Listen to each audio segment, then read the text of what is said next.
za ndangagaciro harimo abagiye bagaragazwa koko nizo ndangagaciro nzima, kandi mukaba mukomeje muri uwo mujyo wo kuba mugerageza gukomeza kubaka igihugu no gusana imitima y'abantu, aho mwatugaragarije yuko hari 5 na 400,000 mwakusanije kugira ngo mushobore kubaka inzu y'uwacitse ku icumu, mukagerageza nanone uyu munsi kuba muri bugabire undi, kandi nanone mugakemura n'ibibazo bibangamiye imibereho myiza y'abaturage. Icyo ni ikintu cyo kubashimira, n'andi matorero tugiye turangwa na za ndangagaciro na kirazira, byatuma no kubaka ubumwe bw'abanyarwanda no gusana imitima, iki gituma buri muntu wese yumva atekanye mu gihugu cye. Twaho urubyiruko, bana bacu, abanyeshuri mwashonje, muramurikiye, biragaragara ko munkurikiye koko. Mwebwe muri batoye, mwagiye mwumva ubuhamya batanga. Uwakwigisha kwica wabikora?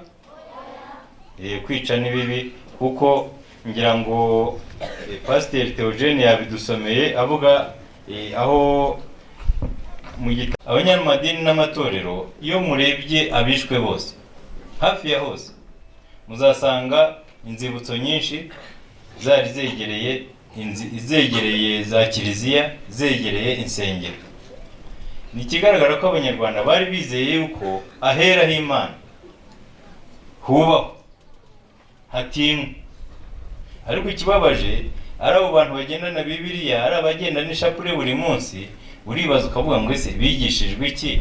Niba umuntu uvuga ngo ni mwene data mwene so, umukorera byakorewe abatutsi muri 1994 bakorerwa jenoside. Ndasozereza nanone mu gushimira inkotanyi n'ubuzima, kuko zuna mu icumu zituma u Rwanda rutekana. Muvandimwe umubyeyi Cecile yabivuze, aravuga ati umutekano dusigaye tujya no kuha n'abandi muri Afurika no hanze yayo, kugira ngo turebe ko dushobora kugarura.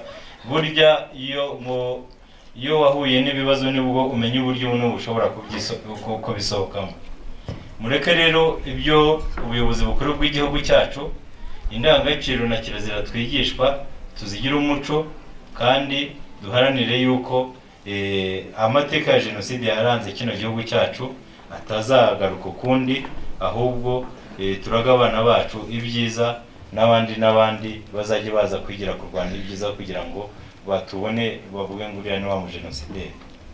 Kugira ngo rero nshimire abagize uruhare mu gutegura uyu munsi, nshimire korali, nshimire aba bana bacu, rubyiruko cyane cyane bariya b'ingimbi nababonye. Hari amazina meza musigaye mufite, hari aho ugera, hari abitwa Busa KIVI. Rero mukomeze mugire umunsi mwiza, kandi dukomeze kwibuka twiyubaka. Murakoze cyane.